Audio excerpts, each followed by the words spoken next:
सबसे पहले मेरे बराबर में आप जो देख रहे हैं इन तस्वीरों को जरा गौर से देखिए। ये तस्वीर है भारत की उत्तर प्रदेश के आगरा की, जहां लॉ एंड ऑर्डर की किसी तरह से धज्जियां उड़ाई जा रही हैं। ऐसा लग रहा है जैसे देश में जंगल राज कायम हो गया हो। खुलेआम दबंगई पर उतर आए हैं। ये तस्वीर उत्तर प्रदेश के आगरा की दिखाई जा रही है, जहां समाजवादी पार्टी के सांसद रामजीलाल सुमन के घर पर करनी सेना ने हमला बोल दिया। राणा सांगा के बयान पर आगरा में बवाल की सबसे बड़ी खबर सामने आ रही है। सपा सांसद के घर पर करनी सेना ने हमला बोल दिया। सपा के राज्यसभा सांसद रामजीलाल सुमन के घर पर बाहर 26 मार्च को करनी सेना के कार्यकर्ता पहुंचे और इनकी संख्या करीब हजारों में थी। उन्होंने सांसद के घर में घुसने का प्रयास किया और इसी दौरान में जमकर तोड़फोड़ मचाई। करनी सेना ने यूपी के आगरा में समाजवादी पार्टी के सांसद रामजीलाल सुमन के घर पर हमला बोल दिया। सांसद रामजीलाल सुमन ने राज्यसभा सांसद में राणा सांगा पर टिप्पणी की थी। उनकी टिप्पणी से संगठन के कार्यकर्ताओं में नाराजगी है। पुलिस ने कार्यकर्ताओं को रोकने की भरसक कोशिश की। फिलहाल स्थिति नियंत्रण में है। सपा के राज्यसभा सांसद रामजीलाल सुमन के घर के बाहर में करनी सेना के करीब हजारों से ज्यादा कार्यकर्ता उनके घर के बाहर में पहुंच गए और जमकर नारेबाजी और पथराव किया। मीडिया रिपोर्ट्स के मुताबिक इन कार्यकर्ताओं की संख्या भारी तादाद में इन्होंने सांसद के घर में घुसने का भी प्रयास किया। उनके घर के बाहर लगे गेट को तोड़ने का प्रयास किया। इसी दौरान में उनके घर के बाहर खड़ी गाड़ियों के बीच कांच के शीशे तक भी तोड़ दिए। तोड़फोड़ का वीडियो भी सोशल मीडिया पर वायरल हो रहा है, जिसमें घर की खिड़कियों के भी शीशे टूटे हुए देखे जा सकते हैं।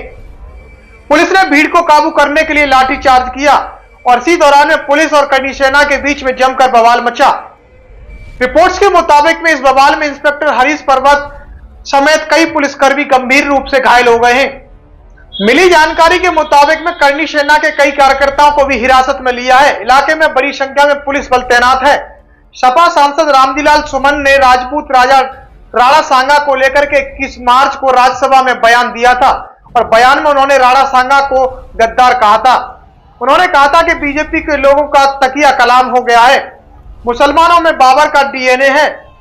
हिंदुस्तान का मुसलमान तो बाबर को अपना आदर्श मानता नहीं है, तो वह मोहम्मद साहब को अपना आदर्श मानता है। मैं जानना चाहूंगा कि बाबर को लाया कौन?